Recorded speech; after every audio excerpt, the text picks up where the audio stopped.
सुप्रभात प्यारे विद्यार्थियों। आज हम 9वीं कक्षा की पाठ्य पुस्तक स्पर्श भाग 1 से दूसरा पाठ एवरेस्ट मेरी शिखर यात्रा पढ़ेंगे। इसकी लेखिका बचेंद्री पाल है। इसका पहला भाग हम पिछली कक्षा में पढ़ चुके हैं।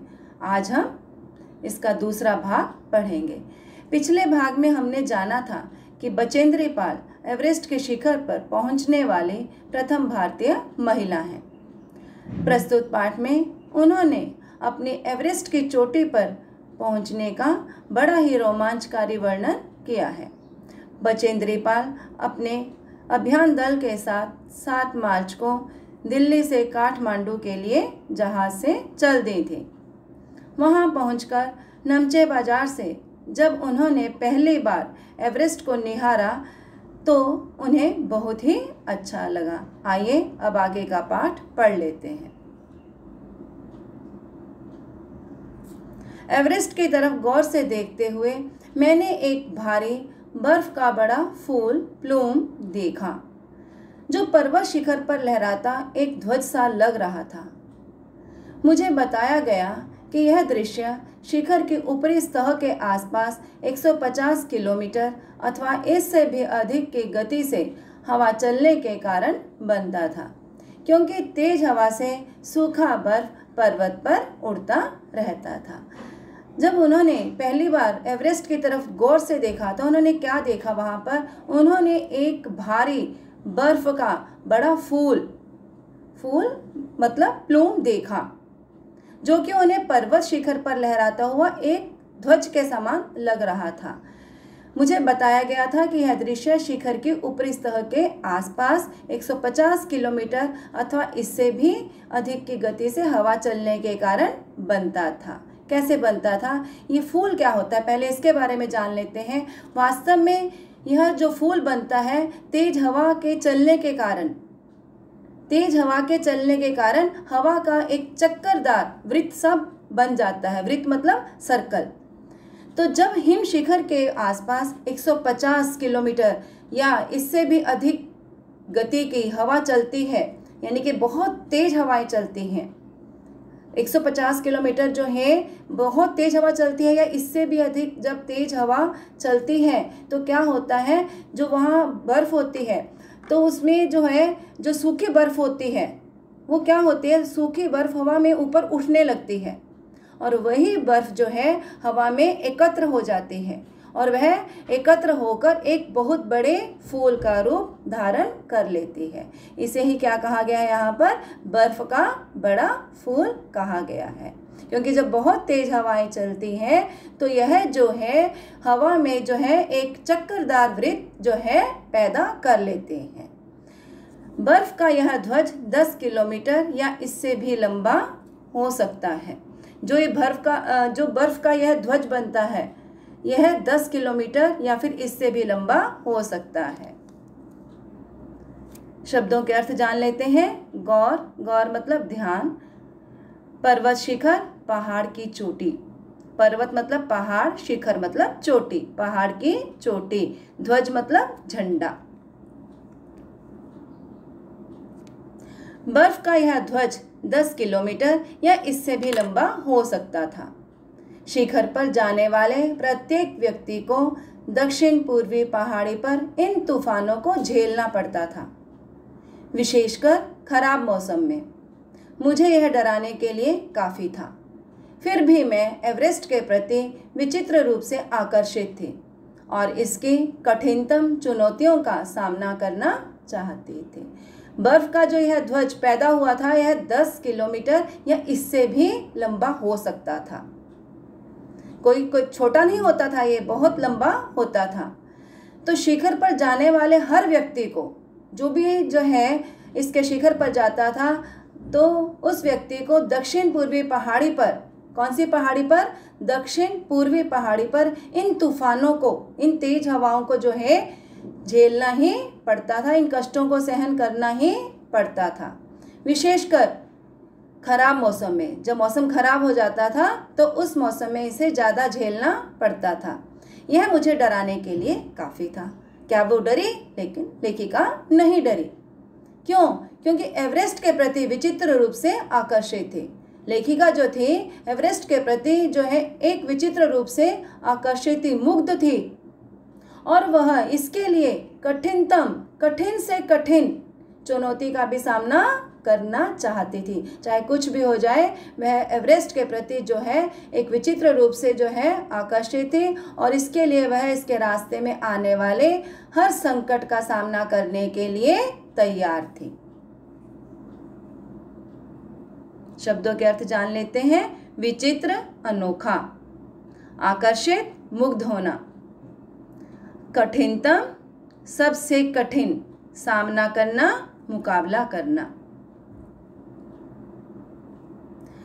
जब हम 26 मार्च को पेरिस पहुंचे, हमें हिमस्खलन के कारण हुई एक शेर्पा कुली की मृत्यु का दुखद समाचार मिला। खुम्बू हिमपात पर जाने वाले अभियान दल के रास्ते के बाईं तरफ सीधी पहाड़ी के धसकने से लहोत्से की ओर से एक बहुत बड़ी बर्फ की चट्टान नीचे खिसक आई थी। 16 शेर्पा कुलियों के दल में से एक की मृत्यु हो गई और 4 घायल हो गए थे। जब हम 26 मार्च को पेरिस पहुंचे, पेरिस जो है जगह का नाम है, ठीक है। तो जब लेखिका अपने अभियान दल के साथ 26 मार्च को कहाँ पहुंचे? पेरिस पहुंचे, तो वहाँ क्या हुआ? हिमस्खलन हुआ। हिमस्खलन क्या होता है? बर्फ का खिसकना। तो हिमस्खलन के कारण हुई एक शेर्पा कुली की मृत्यु का उन्हें दुखद, मतलब कि बहुत ही दुख भरा उन्हें एक समाचार मिला कि उनके साथ जो शेर्पा कुली जा रहे थे उसकी मृत्यु हो गई थी।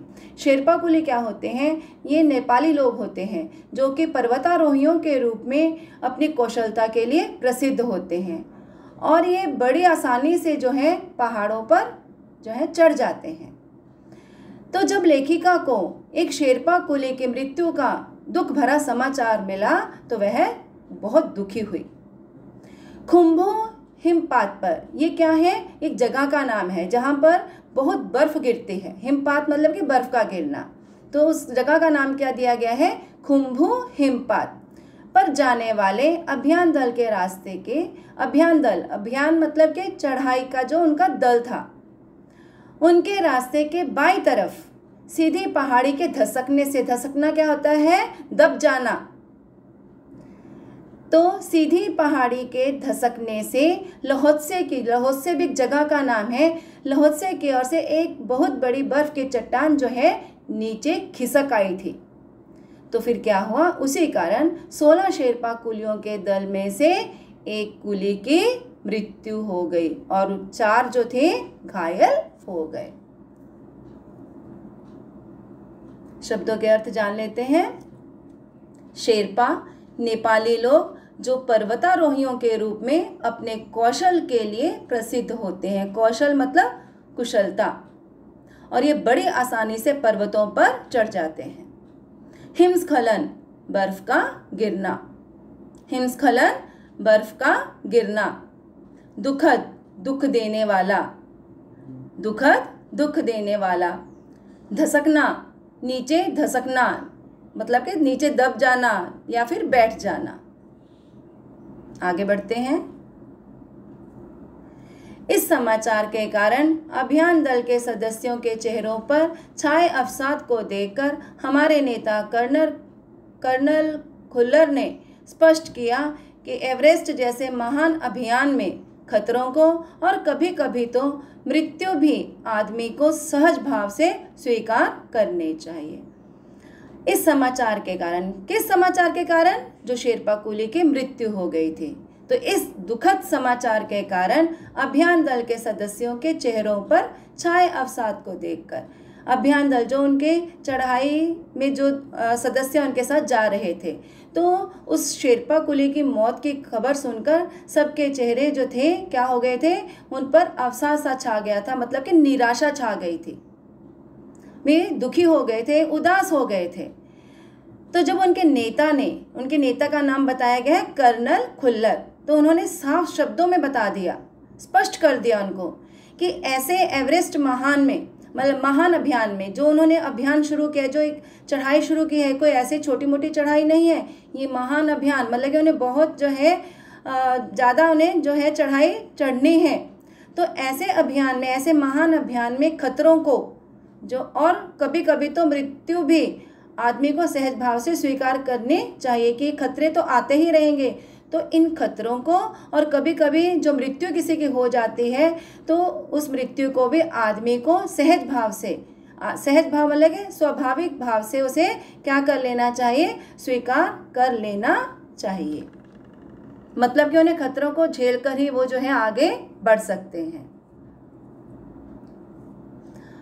शब्दों के अर्थ जान लेंगे। अवसाद, निराशा, सहज भाव, स्वाभाविक रूप, अभियान, चढ़ाई। उपनेता प्रेमचंद जो अग्रिम दल का नेतृत्व कर रहे थे, 26 मार्च को पेरिस लौट आए। उन्होंने हमारी पहली बड़ी बाधा खुम्भु हिमपात की स्थिति से हमें अवगत कराया। उन्होंने कहा कि उनके दल ने कैंप 1 6000 मीटर जो हिमपात के ठीक ऊपर है वहां तक का रास्ता साफ कर दिया है। उनके जो उपनेता थे उनका नाम था प्रेमचंद, और वो क्या कर रहे थे, जो अग्रिम दल था, जो दल पहले से वहां पहुंचा हुआ था, उसका नेतृत्व कर रहे थे। नेतृत्व क्या होता है, उसकी अगुवाई करना। 26 मार्च को वे कहाँ लौट आए, पेरिस लौट आए। तो उन्होंने उन्हें जो है बताया, क्या बताया, सबसे पहली बड़ी बाधा, बड़ी कठिनाई जो थी उनके रास्ते में वो क्या थी, खुम्भु हिमपात जगह का नाम है, किस स्थिति से उन्हें परिचित कराया। अवगत कराना मतलब परिचित कराना। उन्होंने कहा कि उनके दल ने, जो उनका दल है अग्रिम दल, उन्होंने कैंप 1 6000 मीटर जो हिमपात के, खुम्भु हिमपात के ठीक ऊपर है, वहां तक का रास्ता उन्होंने क्या कर दिया है, साफ कर दिया है।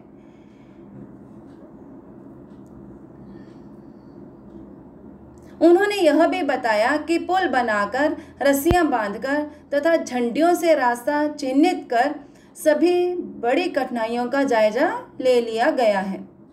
उन्होंने इस पर भी ध्यान दिलाया कि ग्लेशियर बर्फ की नदी है और बर्फ का गिरना अभी जारी है। हिमपात में अनियमित और अनिश्चित बदलाव के कारण अभी तक के किए गए सभी काम व्यर्थ हो सकते हैं और हमें रास्ता खोलने का काम दोबारा करना पड़ सकता है। तो उन्होंने क्या क्या बताया, उन्होंने बताया कि पुल बनाकर, उन्होंने पुल बनाए, ठीक है, रास्ता पार करने के लिए उन्होंने पुल बनाए और रस्सियां बांधी गई और झंडियों से, जगह जगह झंडियां लगाई गई और रास्ता चिन्हित किया गया, निशान लगा दिए गए, कैसे, झंडियों से। और सभी जो बड़ी बड़ी कठिनाइयां थी उसका जो है उन्होंने पहले से जायजा ले लिया है। उन्होंने इस पर भी ध्यान दिलाया, यह भी बताया कि ग्लेशियर बर्फ की नदी है। यहाँ बर्फ की नदी का नाम बताया गया है ग्लेशियर, और वहाँ पर अभी भी जो बर्फ का गिरना है अभी भी जारी है। नदी बहुत बड़ी है और बर्फ का गिरना अभी भी जो है जारी है, चल रहा है। हिमपात में, हिमपात मतलब के बर्फ के गिरने में अनियमित, जिसका कोई नियम नहीं है, अनिश्चित, कुछ मतलब निश्चित भी नहीं है, ठीक है। हिमपात में अनियमित और अनिश्चित बदलाव के कारण जो काम उन्होंने अभी तक किया है, जो रास्ता उनके लिए साफ किया है ऊपर चढ़ने का, वो सारा का सारा जो काम है व्यर्थ हो सकता है, बेकार हो सकता है और हमें रास्ता खोलने का काम जो है दोबारा भी करना पड़ सकता है, क्योंकि हिमपात जो है जारी था। इसके कारण जो है उनके द्वारा किए गए सारे काम जो है व्यर्थ हो सकते हैं और रास्ता खोलने का जो कार्य है उन्हें फिर से करना पड़ सकता है। शब्दों के अर्थ जान लेंगे। नेतृत्व, अगुवाई करना, अवगत, परिचित, चिन्हित, निशान दिया हुआ या फिर अंकित, जायजा लेना, अनुमान लेना। अनियमित, बिना नियम के, कभी कभी। अनिश्चित, जिसके बारे में कुछ भी निश्चित ना हो। व्यर्थ, व्यर्थ का अर्थ होता है बेकार। बेस कैंप में पहुंचने से पहले हमें एक और मृत्यु की खबर मिली।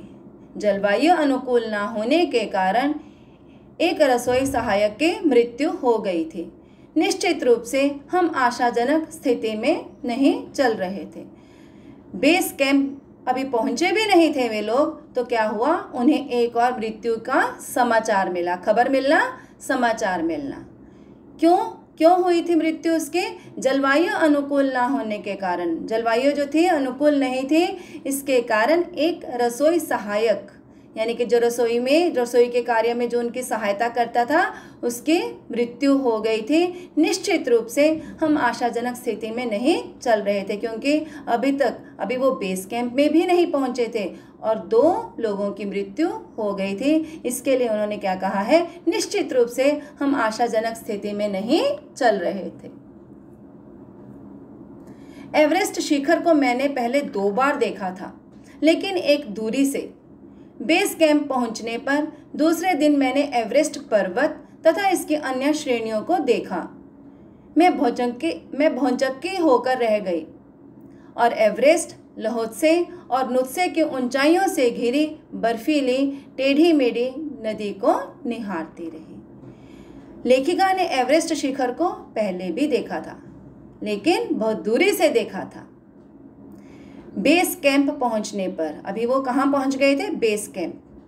बेस कैंप पहुंचने पर दूसरे दिन, मतलब कि उसके दूसरे दिन, जब उसने एवरेस्ट पर्वत तथा इसके अन्य श्रेणियों को देखा तो वह हैरान होकर रह गई और एवरेस्ट, लहोत्से और नुत्से की ऊंचाइयों से घिरी बर्फीली टेढ़ी मेढ़ी नदी को निहारती रही। वहाँ पर जाकर वह क्यों हैरान हो गई? क्योंकि जब उसने उसकी श्रेणियों को देखा और देखा कि एवरेस्ट, लहोत्से और नुत्से, ये जो हैं, मतलब कि एवरेस्ट का नाम आपने सुना, लहोत्से और नुत्से ये भी वहाँ जगह का नाम है, तो उन ऊंचाइयों से घिरी उसने किसको देखा? बर्फीली टेढ़ी मेढ़ी नदी को। नदी का नाम आपको बताया गया है, कौन सी नदी? ग्लेशियर को। जब उन्होंने देखा तो वह ऐसे बहुत ध्यान से देखती ही रह गई। शब्दों के अर्थ जान लेते हैं। अनुकूल, अच्छी, रुचिकर, भौचक्की, हैरान। हिमपात अपने आप में एक तरह से बर्फ के खंडों का अव्यवस्थित ढंग से गिरना ही था। हमें बताया गया कि ग्लेशियर के बहने से अक्सर बर्फ में हलचल हो जाती थी, जिससे बड़ी बड़ी बर्फ की चट्टानें तत्काल गिर जाया करती थी और अन्य कारणों से भी अचानक प्रायः खतरनाक स्थिति धारण कर लेती थी। हिमपात, हिम का अर्थ होता है बर्फ, पात मतलब गिरना। हिमपात अपने आप में एक तरह से बर्फ के खंडों का, जो उसके खंड होते हैं, जो उसके हिस्से होते हैं बर्फ के खंडों का अव्यवस्थित ढंग से गिरना ही था। ठीक है, हिमपात मतलब कि बर्फ का गिरना अपने आप में एक तरह से बर्फ के खंडों का अव्यवस्थित, मतलब बिना किसी व्यवस्थित तरीके से गिरना ही था। उन्हें बताया गया कि ग्लेशियर के बहने से, मतलब कि जो बर्फ की नदी है उसके बहने से अक्सर बर्फ में हलचल हो जाती है, जिसके कारण बड़ी बड़ी बर्फ की चट्टानें तत्काल मतलब उसी क्षण गिर जाया करती थी और अन्य कारणों से भी अचानक प्रायः खतरनाक स्थिति धारण कर लेती थी। मतलब कि जो वहाँ की स्थिति थी बहुत खतरनाक हो जाया करती थी। सीधे धरातल पर दरार पड़ने का विचार और इस दरार का गहरे चौड़े हिमविदर में बदल जाने का मात्र ख्याल भी बहुत डरावना था। इससे भी ज़्यादा भयानक इस बात की जानकारी थी कि हमारे संपूर्ण प्रवास के कारण हिमपात लगभग 1 दर्जन आरोहियों और कुलियों को प्रतिदिन छूता रहेगा। सीधे धरातल पर जो तल था, ठीक है, दरार पड़ने का विचार, दरार क्या होता है? क्रैक्स जो आ जाते हैं, ठीक है, पड़ने का विचार और इस दरार का गहरे चौड़े हिमविदर में बदल जाने का मात्र ख्याल ही बहुत डरावना था। मतलब कि धरातल पर दरार पड़ने का विचार, जहाँ वे चल रहे थे उस धरातल पर दरार मतलब क्रैक्स जो आ जाते हैं उसका विचार करते ही, और यह क्रैक कोई छोटे मोटे नहीं होते थे, ये बहुत गहरे होते थे, चौड़े होते थे। ठीक है, हिमविदर क्या होता है? उसमें मतलब कि बर्फ में दरार आ जाना, तो हिमविदर में बदल जाने का ख्याल आते ही वह मतलब कि बहुत डरावना था वो ख्याल। इससे भी ज़्यादा भयानक इस बात की जानकारी थी कि हमारे संपूर्ण प्रवास के दौरान, कि जब तक वो जो है उस यात्रा पर रहेंगे, उस यात्रा के दौरान हिमपात, जो बर्फ़ का गिरना है, लगभग 1 दर्जन आरोहियों और कुलियों को प्रतिदिन छूता रहेगा। मतलब कि उनके जो है संपूर्ण यात्रा के दौरान जो ये हिमपात है, लगभग 1 दर्जन 12 आरोहियों और कुलियों को जो है मतलब कि उनको जो है बहुत कठिनाइयों से गुजरना ही पड़ेगा, उनको बहुत कठिनाइयाँ सहन करनी पड़ेंगी। शब्दों के अर्थ जान लेते हैं। अव्यवस्थित, टेढ़ा मेढ़ा, बिना किसी व्यवस्था के, दोनों तरीके से हम इस्तेमाल कर सकते हैं, टेढ़ा मेढ़ा या फिर बिना किसी व्यवस्था के। तत्काल, तुरंत। हिम विदर, हिम होता है बर्फ, ठीक है, विदर मतलब दरार, तो बर्फ में दरार पड़ना। प्रवास, बाहर यात्रा करना। आरोही, पर्वत पर चढ़ने वाला। तो आज जो हमने पाठ का जो अंश पढ़ा है, उससे हमें जो जीवन मूल्य सीखने को मिले उसे भी जान लेते हैं। हमें जीवन में आने वाली कठिनाइयों का साहसपूर्वक सामना करना चाहिए। अगर हम जीवन में कुछ अच्छा करना चाहते हैं, कुछ बड़ा करना चाहते हैं, तो कठिनाइयाँ तो आएंगी ही, तो हमें उसमें घबराना नहीं चाहिए, बल्कि हमें हिम्मत को जो है क्या करना चाहिए, अपनी हिम्मत को बांधे रखना चाहिए। हमें साहसपूर्वक उसका जो है सामना करना चाहिए। दूसरा है, जीवन में साहसिक व खतरनाक कार्यों को व्यवस्थित ढंग से करना चाहिए। हमें पता है कि हम कोई बड़ा काम करने जा रहे हैं और वो कार्य कोई ऐसे भी बहुत आसान नहीं है, खतरनाक, उसमें मतलब कि कोई भी स्थिति आ सकती है। तो हमें जो है ऐसे कार्य को करने से पहले जो है एक मतलब कि उसकी व्यवस्था कर लेनी चाहिए, हमें उसे एक उसकी योजना बना लेनी चाहिए। हमें उस काम को जो है एक व्यवस्थित तरीके से ही करना चाहिए, तभी हम अपने लक्ष्य को जो है पा सकते हैं। तो जो हमने पाठ का जो अंश आज पढ़ा, उम्मीद करती हूँ कि आप बच्चों को बहुत अच्छे से समझ में आया होगा। आप घर पर भी इस पाठ को जो है अच्छे से पढ़िए, और जो बचे हुए पाठ का अंश है वो हम अगली कक्षा में पढ़ेंगे। धन्यवाद।